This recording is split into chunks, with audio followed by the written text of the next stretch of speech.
সমস্ত মাধ্যমিক ছাত্রছাত্রীদের স্বাগত জানাই আমাদের চ্যানেলে।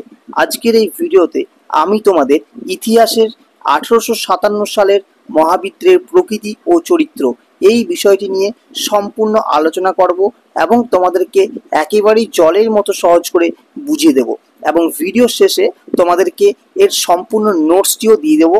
যে নোটসটি পড়লে এবং সম্পূর্ণভাবে যদি তুমি সঠিক লিখতে পারো তুমি একেবারেই 8-এ 8 নম্বর পাবে, ঠিক আছে। এবং সাথে কয়েকটা শর্ট প্রশ্নের কথাও আমি শেষে বলে দেব, কাজেই তোমরা প্রত্যেককেই সম্পূর্ণ ভিডিওটি দেখতে থাকো। তো দেখো, আমাদের যে 1857 সালের মহাবিদ্রের প্রকৃতি বা চরিত্র এই বিষয়টি নিয়ে আলোচনা করতে হবে, এইটা কিন্তু প্রত্যেক ছাত্রছাত্রীকে বলবো যে তোমরা অবশ্যই পয়েন্ট করে করে করবে। আমি যেমনভাবে নোটসে দিয়ে দেবো ঠিক তেমনভাবে কিন্তু করবে। তো এখন মূল বিষয়টিতে আসা যাক। 1857 খ্রিস্টাব্দের মহাবিদ্রোহ ভারতের ইতিহাসে সিপাহী বিদ্রোহ নামেও পরিচিত ছিল। কিন্তু এই যে বিদ্রোহ, এই বিদ্রোহে সিপাহীরা ছাড়াও কৃষক, সাধারণ মানুষ, জমিদার, অভিজাত এবং রাজা রানীরাও অংশগ্রহণ করেছিলেন। তাই এই বিদ্রোহকে কেউ কেউ সিপাহী বিদ্রোহ, কেউ কেউ সামন্ততান্ত্রিক বিদ্রোহ, আবার কেউ কেউ জাতীয় সংগ্রাম বলেও অভিহিত করেছেন। সুতরাং ভারতের ইতিহাসে মহাবিদ্রোহের প্রকৃতি বা চরিত্র নির্ণয় একটা বিতর্কিত বিষয়, কারণ নানান সময়ে নানানভাবে নানান দিক থেকে বিচার করে এই বিদ্রোহকে নানান রকম নাম দিয়েছেন বিশিষ্ট ঐতিহাসিক, সেটা ভারতেরই হোক বা ব্রিটিশ। তো প্রথমে আসবো যে এই বিদ্রোহকে আমরা সিপাহী বিদ্রোহ কেন বলবো। প্রথম চরিত্র, প্রথম প্রকৃতিরা সিপাহী বিদ্রোহ হিসাবে আমাদের কেন এই বিদ্রোহটা পরিচিত। ইংরেজ ঐতিহাসিক চার্লস রেইকস, রবার্টসন জন সিলি এবং ভারতীয়দের মধ্যে কিশোরী চাঁদ মিত্র, দুর্গাদাস বন্দ্যোপাধ্যায় প্রমুখ নানান ঐতিহাসিক 1857 সালের এই বিদ্রোহকে সিপাহী বিদ্রোহ বলে উল্লেখ করেছেন। কেন বলেছেন সিপাহী বিদ্রোহ? কারণ তাদের বক্তব্য 1857 সালের বিদ্রোহের মূল চালিকা শক্তি নাকি ছিল সিপাহীরা। ভারতের সমাজতন্ত্রের রাজা এবং শিক্ষিত মধ্যবিত্ত শ্রেণী এই বিদ্রোহে যোগদান করেননি। তাহলে বিষয়টা বোঝার চেষ্টা করো। তাদের মতে কি বলেছে যে 1857 সালের যে বিদ্রোহ, তার যে চালিকা শক্তি মানে বিদ্রোহটা যে চলছিল তার প্রধান শক্তি নাকি সিপাহীরা ছিল, এবং সেই বিদ্রোহে নাকি কোনো সামন্ততন্ত্রের রাজা এবং কোনো শিক্ষিত মধ্যবিত্ত শ্রেণী এই বিদ্রোহে অংশগ্রহণ করেনি, শুধুমাত্র সিপাহীরাই এই বিদ্রোহের সম্পূর্ণ শক্তির যোগান দিয়েছিল। তাই একই মতে সম্মতি জানিয়েও কিশোরী চাঁদ মিত্র বলেছেন এই বিদ্রোহ ছিল একান্তভাবেই সিপাহী বিদ্রোহ বা সিপাহীদের অভ্যুত্থান। এবার পড়ব জাতীয় বিদ্রোহ। কেন এই বিদ্রোহকে জাতীয় বিদ্রোহ বলা হয়? বিভিন্ন ঐতিহাসিক, যেমন দু একজনকার নাম বলা যাক, কার্ল মার্কস, তিনিও এই বিদ্রোহকে জাতীয় বিদ্রোহ বলে অভিহিত করেছেন। কেন বলেছেন? কারণ ওনাদের মতে ভারতের প্রায় সমগ্র অঞ্চলের জনগণ স্বতঃস্ফূর্তভাবে আন্দোলনে যোগদান করেছিল। বিদ্রোহীরা মুঘল সম্রাট দ্বিতীয় বাহাদুর শাহকে ভারতের সম্রাট বলে ঘোষণা করে বিদেশি শাসনের অবসান ঘটাতে চেয়েছিলেন। Karl Marx New York Daily Tribune পত্রিকায় লেখেন, অনেকেই যাকে সেনা বিদ্রোহ বলে মনে করেছে সেটি আসলে জাতীয় বিদ্রোহ। তাহলে এই যে ডাফ ম্যালেসন, জেবি নট, কার্ল মার্কস, এই ঐতিহাসিকরা রয়েছেন, এরা প্রত্যেককেই এই বিদ্রোহকে জাতীয় বিদ্রোহ বলে মনে করেছেন। কেন মনে করেছেন? কারণ তাদের মতে নাকি ভারতের সমগ্র অঞ্চলের মানুষই এই আন্দোলনে যোগদান করেছিলেন, জাতীয় স্তরের সমস্ত মানুষ এখানে যোগদান করেছিলেন এবং দ্বিতীয় বাহাদুর শাহকে ভারতের সম্রাট বলে ঘোষণা করে বিদেশি শক্তিকে শেষ করতে চেয়েছিলেন। তাই এই বিদ্রোহ নাকি জাতীয় বিদ্রোহ বলা যায়। এই বিদ্রোহটি নাকি প্রথম স্বাধীনতা সংগ্রামও বটে। কিন্তু কেন, কেই বা বলেছেন? দেশপ্রেমিক বিপ্লবী বিনায়ক দামোদর সাভারকর, তার গ্রন্থ কি নাম ছিল? The Indian war of independence. এই গ্রন্থে সিপাহী বিদ্রোহকে বলেছেন ভারতের প্রথম স্বাধীনতা সংগ্রাম। কেন বলেছেন সেটা আমরা দেখছি। তবে এই মতবাদের সাথে আরো কয়েকজন সম্মতি জানিয়েছিলেন। কারা জানিয়েছিলেন একটু জেনে নেব নামটা। হীরেন্দ্রনাথ মুখোপাধ্যায়, সুশোভন সরকার, পিসি যোশী, অশোক মেহতা, এরা কিন্তু এই দামোদর সাভারকরের যে মন্তব্য তাতে কিন্তু একেবারে সম্মতি ছিলেন। কিন্তু কেন কারণ এদের মতে বিদ্রোহের কোনো সুস্পষ্ট পরিকল্পনা বা উদ্দেশ্য থাকলেও ইংরেজ বিরোধী এত ব্যাপক আন্দোলন ভারতে আর হয়নি। তাহলে কেন তারা প্রথম স্বাধীনতা সংগ্রাম বললেন এই বিদ্রোহকে? কারণ তাদের মতে ইংরেজদের বিরুদ্ধে এত ভয়ানক, এত বড় বিদ্রোহ আর আগে কখনো ভারতে হয়নি, তাই এটা ভারতের নাকি প্রথম স্বাধীনতা সংগ্রাম।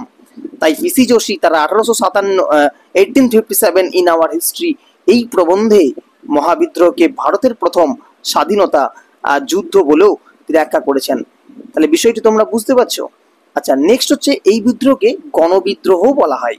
তো গণবিদ্রোহ কেন বলা হচ্ছে? Doctor Shashibhushan Chowdhury, J B Norton, Malleson, নানান ঐতিহাসিক বলেছেন যে এই বিদ্রোহ যেমন সমস্ত শ্রেণীর মানুষ যোগদান করেছিলেন, তেমনি ভারতের সমস্ত অঞ্চল জুড়ে ছড়িয়ে পড়েছিল, তাই একে গণবিদ্রোহ বলা যায়। বিষয়টি বোঝা যাচ্ছে? যেমন ভাবে ভারতের বিভিন্ন অঞ্চলের মানুষ যখন ওই বিদ্রোহটাতে যোগদান করেছে, ঠিক তেমন ভাবে ওই বিদ্রোহটাও ভারতের সমগ্র অঞ্চল জুড়ে ছড়িয়ে পড়েছিল, তাই এই বিদ্রোহকে গণবিদ্রোহ বলেছেন। এই বিদ্রোহ নাকি সামন্ত শ্রেণীর বিদ্রোহ ছিল, কিন্তু কেন, কারাই বা বলেছেন? ডক্টর সুরেন্দ্রনাথ সেন, মানবেন্দ্রনাথ রায়, রমেশচন্দ্র মজুমদার 1857 সালের এই বিদ্রোহকে রক্ষণশীল সামন্ততান্ত্রিক অভ্যুত্থান বলে উল্লেখ করেছেন। কিন্তু কেন বলেছেন? কারণ তাদের মতে নানা সাহেব, তাতিয়া টোপে, লক্ষ্মীবাই প্রমুখ সামন্ত শ্রেণীর মানুষ এই বিদ্রোহে নেতৃত্ব দিয়েছিলেন। ডক্টর রমেশচন্দ্র মজুমদার একে সামন্ততন্ত্রের মৃত্যুকালীন আর্তনাদ বলেও অভিহিত করেছিলেন। তাহলে এইখানে কেন বলা হচ্ছে যে সামন্ত শ্রেণীর বিদ্রোহ? কারণ সামন্ত শ্রেণীর বিভিন্ন মানুষরাও এই বিদ্রোহে যোগদান করেছেন, তাই এটিকে সেই দিক থেকে বিচার করে কিছু ঐতিহাসিক এইটাকে সামন্ত শ্রেণীর বিদ্রোহ বলেও অভিহিত করেছেন। এই বিদ্রোহ নাকি নিছক কৃষক বিদ্রোহ ছিল। নিছক কৃষক বিদ্রোহ কেন ছিল? কারণ অধ্যাপক শশীভূষণ, কারা বলেছে একটু বলিনি, অধ্যাপক শশীভূষণ চৌধুরী, তালমিজ খালদুনের মতে 1857 খ্রিস্টাব্দের বিদ্রোহতে মূল যারা ছিল তারা ছিল নাকি কৃষক। তারা বলেছেন ব্রিটিশ সরকারের জমি সংক্রান্ত নীতি এই বিদ্রোহকে ইন্ধন জুগিয়েছিল। ভারতের যে জমির ওপর যেভাবে শাসন চালাতেন ব্রিটিশ সরকার, সেই শাসনের বিরুদ্ধে নাকি আমাদের ভারতের যারা কৃষক ছিলেন তারা সেই বিদ্রোহে অংশীদার হয়ে তারা নাকি ব্রিটিশ দিকে দমন করতে চেয়েছিলেন, তাদের নীতিটাকে দমন করতে চেয়েছিলেন, তাই তাদের ভূমিকা নাকি এখানে প্রধান ছিল। তাই এই বিদ্রোহকে কৃষক বিদ্রোহ বলেও অভিহিত করা হয়েছে। এটা নাকি মুসলমানদের এক বিরাট চক্রান্ত ছিল। কারা বলেছেন, কেনই বা বলেছেন? ঐতিহাসিক HR কুরেশি, সৈয়দ মইনুল হক 1857 সালের এই বিদ্রোহকে মুসলিম চক্রান্ত বলে অভিহিত করেছেন। কেন? কারণ তাদের মতে এই বিদ্রোহে সিপাহীরা মুঘল সম্রাট দ্বিতীয় বাহাদুর শাহকে সম্রাট হিসাবে পুনঃপ্রতিষ্ঠিত করতে চেয়েছিলেন, যিনি ধর্মে ছিলেন মুসলিম, এবং এটা নাকি তাদের চক্রান্ত ছিল, মুসলিমদের চক্রান্ত ছিল যে দ্বিতীয় বাহাদুর শাহকে সম্রাট হিসাবে প্রতিষ্ঠা করা। এই বিদ্রোহের মাধ্যমে ব্রিটিশ শাসনকে দমন করে দ্বিতীয় বাহাদুর শাহকে ভারতের সম্রাট হিসাবে প্রতিষ্ঠান করা। তাই এই বিদ্রোহকে এই দিক থেকে বিচার করে অনেক ঐতিহাসিক বলেছেন যে এই বিদ্রোহটা মুসলিমদের এক প্রকার চক্রান্ত। তো এই ছিল সম্পূর্ণ প্রকৃতি। এবার আমরা একটু উপসংহার বিষয়টি জেনে নেব। আসলে কি প্রকৃতিটা কি ছিল? সিপাহী বিদ্রোহের প্রকৃতি কি ছিল তা এক কথায় বলা বেশ কষ্টসাধ্য। কেন কষ্টসাধ্য? কারণ বিভিন্ন ঐতিহাসিক বিভিন্ন সময় বিভিন্ন দিক থেকে বিচার করে এই সিপাহী বিদ্রোহকে নানানভাবে নানান নাম দিয়েছেন। এই বিদ্রোহের প্রকৃতি নিয়ে যে মত উঠে এসেছে তার প্রত্যেকটি সুনির্দিষ্ট যুক্তি কিন্তু আছে। ভালো করে দেখো, আমি যখন আলোচনা করলাম তখন প্রত্যেকটা বিদ্রোহ, কখনো কেউ বলেছেন সামন্ত শ্রেণীর বিদ্রোহ, কেউ বলেছেন কৃষক বিদ্রোহ, কেউ বলেছেন মুসলমানদের চক্রান্ত। প্রত্যেকটা বিষয় কিন্তু ঐতিহাসিকদের একটা করে যুক্তি কিন্তু আছে, কোনোটাই কিন্তু ফেলে দেওয়ার নয়। আবার ওই মতবাদের পাল্টা যুক্তিও আছে। ঠিক যেমন কিছু ঐতিহাসিক বলেছেন যে এই কারণে এটাকে কৃষক বিদ্রোহ বলা যেতে পারে, ঠিক আবার কিছু ঐতিহাসিক সেটাকে অন্য কারণ হিসাবেও পরিচিত দিয়েছেন। তাই এই বিদ্রোহ যে কি ছিল বা তার প্রকৃতি কি ছিল বা চরিত্রই বা কি ছিল তা সম্পূর্ণভাবে বলা কিন্তু দুঃসাধ্য। তো এই ছিল আমাদের সম্পূর্ণ আলোচনা আজকের ভিডিওর। আশা করছি তোমাদের প্রত্যেকে ভালো লাগবে। যদি কোথাও তোমাদের অসুবিধা থেকে থাকে বা সমস্যা থাকে, কোনো প্রশ্ন থাকে, অবশ্যই কমেন্টে জানাবে। আচ্ছা, এইবার এইখান থেকে আমি কিছু শর্ট প্রশ্ন তোমাদের আমি বলে দিচ্ছি এবং শেষে তোমাদের আমি নোটসটাও সম্পূর্ণ দিয়ে দিচ্ছি। 1857 সালের মহাবিদ্রোহ সম্পর্কে কিছু গুরুত্বপূর্ণ প্রশ্ন। প্রথম প্রশ্ন, মহাবিদ্রোহ প্রথম কোথায় শুরু হয়েছিল? উত্তরটা হবে 1857 খ্রিস্টাব্দের 29শে মার্চ ব্যারাকপুরে সেনানিবাসে সিপাহী বিদ্রোহের সূত্রপাত করেন এবং সেটি করেছিলেন মঙ্গল পাণ্ডে।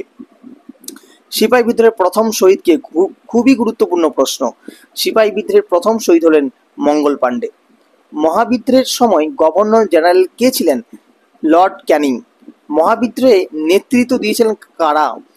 নানা সাহেব, তাতিয়া টোপে, ঝাঁসি রানী লক্ষ্মীবাই, মুঘল সম্রাট দ্বিতীয় বাহাদুর শাহ। সিপাহী বিদ্রোহের প্রত্যক্ষ কারণ কি ছিল? সিপাহী বিদ্রোহের প্রত্যক্ষ কারণ হলো এনফিল্ড রাইফেলের টোটার প্রচলন। মুঘল সম্রাট দ্বিতীয় বাহাদুর শাহকে কোথায় নির্বাসন দেওয়া হয়েছিল? এটা হচ্ছে রেঙ্গুনে। সিপাহী বিদ্রোহের প্রকৃত সূচনা হয় কিভাবে? সিপাহী বিদ্রোহের প্রকৃত সূচনা হয় 1857 খ্রিস্টাব্দের 10ই মে মিরাট সেনানিবাসে। সিপাহীরা কবে দিল্লি দখল করেন? 1857 খ্রিস্টাব্দের 11ই মে সিপাহীরা দিল্লি দখল করেন। মহাবিদ্রোহ কি আদৌ সফল হয়েছিল? মহাবিদ্রোহ সামরিকভাবে ব্যর্থ হয়েছিল, হলেও এটি ভারতীয় স্বাধীনতা সংগ্রামের পথপ্রদর্শক হিসাবে একটা গুরুত্বপূর্ণ ভূমিকা নিয়েছিল। এবার আসবো আমি তোমাদের নোটসে। এই নোটসটা আমি তোমাদের সামনে তুলে ধরছি। তো এছাড়া তোমরা এখান থেকে স্ক্রিনশট নিয়ে দেখেও নিতে পারো বা লিখে নিতে পারো। এছাড়াও তোমরা চাইলে আমি ডেসক্রিপশন বক্সে আমি এই পিডিএফটা লিঙ্ক দিয়ে রাখছি, তোমরা সেখান থেকে ডাউনলোড করে তোমরা সুন্দরভাবে সেটাকে লিখে মুখস্থ করে রেডি থাকো, কারণ এই প্রশ্নটা কিন্তু সবচেয়ে গুরুত্বপূর্ণ প্রশ্ন এই অধ্যায়ের এবং এটা আসার সম্ভাবনা কিন্তু অনেকখানি। তো আজকের ভিডিও এখানে রাখছি। তোমরা চাইলে তোমাদের বন্ধুদের সাথে ভিডিওটি অবশ্যই শেয়ার করবে, ভালো লাগলে অবশ্যই লাইক করবে এবং আমাদের চ্যানেলে যদি নতুন দর্শক হয়ে থাকো একেবারেই কিন্তু সাবস্ক্রাইব করতে ভুলবে না। তো আজকের ভিডিও এখানে রাখি, দেখা হবে পরবর্তী ভিডিওতে নতুন কোনো একটা টপিক বা বিষয়ের সাথে। ধন্যবাদ সকলকে সম্পূর্ণ ভিডিওটি দেখার জন্য।